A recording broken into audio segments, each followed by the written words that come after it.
حضرت عثمان غنی کا دور تھا، وہ ملحد شخص آیا، اس نے ایک سوال کیا، اس کا سوال سننا۔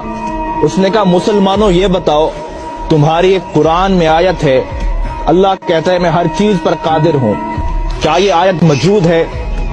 تو سب نے کہا ہاں یہ آیت موجود ہے۔ اس نے کہا پھر سوچ لو۔ اس نے کہا ہم نے پڑھا یہ آیت موجود ہے۔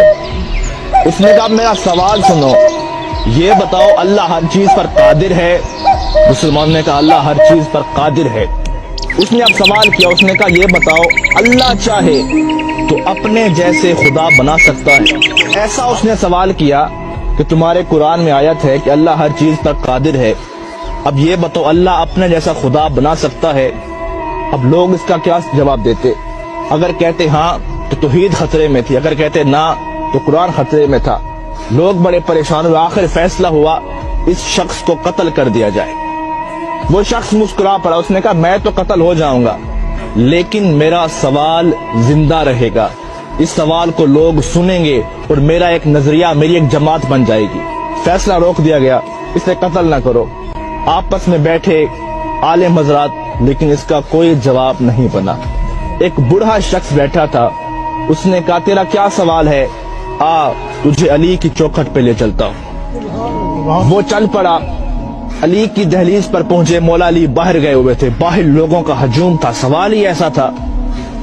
مولا علی شیر خدا واپس آئے، دیکھا لوگوں کا رش تھا، آپ نے پوچھا کیا وجہ ہے؟ اس نے کہا یہ غیر ملحد شخص ہے، خدا کو نہیں مانتا، اس کا ایک سوال ہے۔ آپ نے کہا بتاؤ۔ اس نے کہا علی سوچ سمجھ کے جواب دینا، سوال بڑا مشکل ہے۔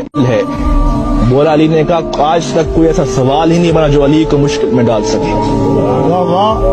اب وہ شخص سامنے ٹھہرا تھا، اس نے کہا علی سوال یہ ہے، آپ کی قرآن میں آیت ہے اللہ ہر چیز پر قادر ہے؟ آپ نے کہا ہاں ہے۔ اس نے کہا میرا سوال سنو، یہ بتاؤ اللہ اپنے جیسا اور خدا بھی بنا سکتا ہے؟ مولا علی مسکرا پڑے، کہا اس سوال کے لیے تم نے مجھے باہر بلایا، اب اس کا جواب سنو۔ آپ نے کہا ہاں اللہ چاہے تو اپنے جیسا خدا بنا سکتا ہے، کئی خدا بنا سکتا ہے، لیکن فرق یہ رہے گا وہ جتنے بھی خدا بنائے گا وہ سب اس کی مخلوق ہوں گے، خالق پھر بھی وہ اللہ ہوگا۔ اب لوگوں پریشان ہوا، اس نے کہا علی بتاؤ تو صحیح یہ علم کہاں سے سیکھتے ہو؟ ابھی ہمارا سوال ختم ہوتا ہے، آپ کا جواب آتا ہے، بتائے تو صحیح یہ علم کہاں سے سیکھا؟ اب مولا علی کا فرمان سننا، کہا سنو ھذا صفت العلم ھذا لعاب رسول اللہ، یہ مصطفیٰ کی لعاب کا اثر ہے کہ علی کائنات کے راز کھول کے رکھ دیتا ہے۔ اس شخص کی چیخ نکلی، اس نے کہا جس کے لعاب سے علی بنتا ہے، جس کا علی ایسا ہوگا اس کا مصطفیٰ کیسا ہوگا، اور جس کا مصطفیٰ ایسا ہوگا اس کا خدا کیسا ہوگا۔